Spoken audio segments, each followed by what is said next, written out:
Hello everyone and welcome back to Habib's English academy. آج کی اس comprehensive class میں ہم ڈسکس کرنے والے ہیں اسپیس ایکسپلوریشن کے بارے میں. اسپیس ایکسپلوریشن کیا ہوتی ہے، اس کا پریزنٹ، پاسٹ اور فیوچر اس لیکچر میں ہم بہت کمپریہنسو انداز میں ڈسکس کرنے والے ہیں. اس لیکچر کو اینڈ تک دیکھیں اور بہتر طریقے سے سمجھیں کہ اسپیس ایکسپلوریشن کیا ہوتی ہے. So let's get started first in Urdu and then we will understand it in English language as well. خلائی تحقیق یعنی کہ اسپیس ایکسپلوریشن. ہماری ارتھ کے اوپر ایٹماسفیئر ہے، اس ایٹماسفیئر کے آگے بہت بڑا جہان ہے. اس پورے جہان کو ہم اسپیس کہتے ہیں، جس میں گیلیکسیز، پلینٹس، ایسٹرائڈس، کومیٹس، بہت سارے سورج، بہت سارے ستارے انکلیوڈ ہوتے ہیں. اس کے علاوہ بھی بہت کچھ ہو سکتا ہے جو آج تک انسانوں نے زیادہ ریسرچ نہیں کی، تحقیق نہیں کی، پہنچ نہیں سکے، جس کی وجہ سے ہمیں معلوم نہیں ہے. جتنا ہمیں معلوم ہے وہ صرف سولر سسٹم کے بارے میں معلوم ہے، شمسی نظام کے بارے میں معلوم ہے. اور شمسی نظام کیا ہے؟ ہمارا سسٹم، جس سولر سسٹم میں ہم ایگزسٹ کرتے ہیں. ہمارا ایک ستارہ ہے جس کا نام ہے سن، اس کے ارد گرد پلینٹس ہیں، مرکری، وینس، مارس، ارتھ، جوپیٹر ایٹسیٹرا. اور وہ پلینٹس اور ان کے ساتھ ہم بھی ہیں. لائف آج تک جن جن پلینٹس پر دیکھی گئی ہے وہ صرف واحد پلینٹ ارتھ ہے جہاں پر لائف پاسبل ہے. اس کے علاوہ کہیں پر بھی ایسا ایٹماسفیئر نہیں ہے جہاں پر زندگی ممکن ہو، جہاں پر پانی ہو، جہاں پر ایسا ماحول ہے جیسے ارتھ کا ہے. خلائی تحقیق، ماضی، حال اور مستقبل. ماضی، سب سے پہلے ہم ماضی ڈسکس کریں گے کہ گزرے ہوئے وقت میں تحقیق کیا تھی.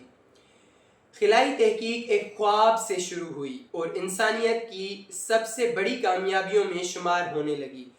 جب بھی ہم اٹھتے ہیں، سوچتے ہیں، آسمان کو دیکھتے ہیں، سورج کو دیکھتے ہیں، ستاروں کو دیکھتے ہیں، بچپن سے ہی ہماری یہ سوچ شروع ہو جاتی ہے کہ اسپیس میں کیا ہے، یہ چیزیں کیسے وہاں پر موجود ہیں، ہم ان پر کیسے پہنچ سکتے ہیں. تو خلائی تحقیق ایک بچے سے لے کر جب ہم بچے ہوتے ہیں تب سے شروع ہوتی ہے.